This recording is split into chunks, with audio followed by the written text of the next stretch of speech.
Bangladesh legal support programme চ্যানেলের পক্ষ থেকে সবাইকে স্বাগতম। আমি আছি আপনাদের পাশে অ্যাডভোকেট মোহাম্মদ জাকির হোসেন। প্রায় সময় অডিয়েন্স থেকে আপনারা আমাদেরকে ফোন দেন যে দেনমোহরের মামলায় কিভাবে আপনি রিভিশন পর্যন্ত যেতে পারেন।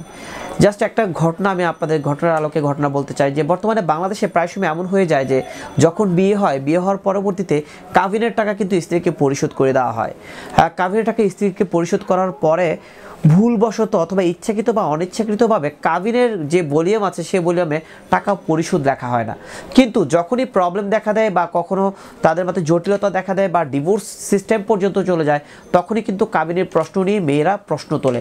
অর্থাৎ আপনি যে স্বামী হিসেবে তাকে ডিভোর্সের কাবিনের সকল টাকা পরিশোধ করেছেন, ডকুমেন্ট না থাকার কারণে সে কিন্তু কাবিনের মামলা করে, অর্থাৎ দেনমোহরের মামলা করে।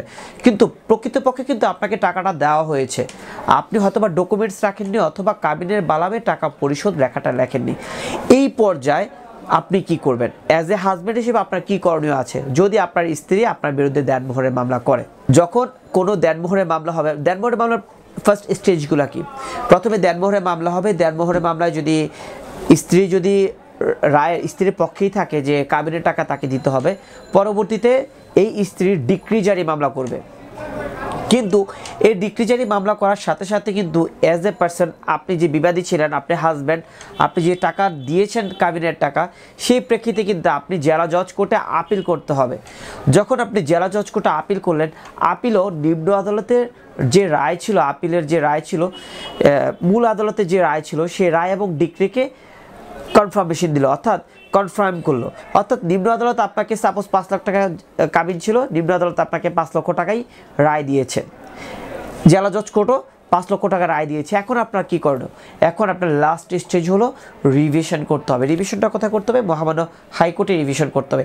এই রিভিশন নিয়ে অনেক জটিলতা, অনেক প্রশ্ন বা অনেক ধরনের ডকুমেন্টস নিয়ে আপনাদের এত বেশি প্রশ্ন থাকে যে আসলে এগুলো ফোনে বলাও সবসময় ইজি হয় না। আজকে আমি বলে দিচ্ছি যে রিভিশন করতে হলে আপনাদের কী করণীয়। রিভিশন করতে হলে সবসময় আমরা দেখি যে আমাদের কাগজপত্রে ঘাটতি দেখা যায়। প্রথমত, যে বাদী মামলা করেছে তার বাদীর মামলার কপিটা লাগবে, এটা ফটোকপি হলেও চলবে। সেকেন্ডলি, নিম্ন আদালত যে রায় দিয়েছে এবং ডিক্রি দিয়েছে, জাজমেন্ট এবং ডিক্রির অবশ্যই সার্টিফাই কপি লাগবে। সার্টিফাই কপি যখন পেলেন তখন অবশ্যই আপনি যে আপিল করেছেন সে আপিলের সার্টিফাইড কপি লাগবে, অর্থাৎ আপিলের যে নিম্ন আদালতের রায়টাকে বহাল রেখেছে তার সার্টিফাই কপি লাগবে। এই 3টা কপি যখন আপনি একত্রিত করতে পারবেন তখন কিন্তু আপনি মহামান্য হাইকোর্টে রিভিশনের জন্য দায় করতে পারেন। আর মহামান্য হাইকোর্টে যখন রিভিশনের জন্য আপনি অ্যাপ্লিকেশন করবেন, আপনি অ্যাপ্লিকেশন ফাইল করবেন, ফাইল করার পরবর্তীতে কিন্তু আপনি যখন শুনানি করবেন, মহামান্য হাইকোর্টকে যখন আপনি বুঝিয়ে কনফার্ম করতে পারবেন যে আপনি কাবিনের টাকা দিয়েছেন অথবা কাবিনের টাকা দেওয়ার জন্য you have need some memorable time, ওই মুহূর্তে আপনি একটা কাজ করতে পারেন যে আপনার নির্দিষ্ট যে সময়টুকু প্রয়োজন সেই সময়টুকুর জন্য আপনি কিন্তু বিজ্ঞ আদালতের সময় চাইতে পারেন। তখন তারা কি করবে, যে ডিক্রি জারি মামলাটা হয়েছে সেই ডিক্রি জারি মামলাটাকে মহামান্য হাইকোর্ট থেকে স্থগিত করে দেবে এবং ডিক্রি জারি মামলায় কিন্তু আপনার ওয়ারেন্ট হওয়ার সম্ভাবনা খুব বেশি। সেক্ষেত্রে যখন আপনি মহামান্য হাইকোর্টে রিভিশন করবেন তখন কিন্তু আপনার মহামান্য হাইকোর্ট যে ডিক্রি জারি মামলাটা আছে সেটাকে স্টে করে দেবে এবং পরবর্তীতে এই ডিক্রি জারি মামলাটাকে আর কখনো ওয়ারেন্ট করতে পারবে না যতদিন না পর্যন্ত মহামান্য হাইকোর্টের এই মামলার রিভিশনটা শেষ না হয়। সো এই রিভিশন শুনানি পর্যন্ত আপনাদেরকে অনেক সময় জানতে চান যে রিভিশন শুনানি পর্যন্ত সময় কতটুকু লাগতে পারে।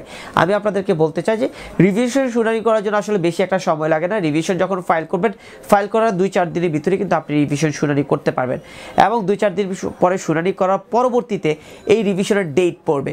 বিভিন্ন ডেট ওয়াইজ যখন আপনি কোর্টে শুনানি করবেন বা বাদীর যে কোনো আইনজীবী যদি নিয়োগ করে, আইনজীবী যদি শুনানি করে, এভাবে পর্যায়ক্রমিক কিছু শুনানি হওয়ার পরবর্তীতেই এই রিভিশন মুলতবি হবে এবং কি হতে পারে কাবিনের টাকা দিতে হতে পারে কাবিনের টাকা নাও দিতে হতে পারে। সো এই রিভিশন প্রসেসটা নিয়ে আপনারা অনেক বেশি জানতে চান, তারপরও যদি আমার ভিডিওর মাধ্যমে কিছু না বুঝতে পারেন সেক্ষেত্রে অবশ্যই রিভিশন কীভাবে করবেন, কোথায় করবেন, কোন স্টেজে রিভিশন করবেন, এই বিষয়গুলো জানার জন্য অবশ্যই আপনারা আমাদেরকে নক করতে পারেন। সর্বোচ্চটুকু দিয়ে আমরা হেল্প করার ট্রাই করব।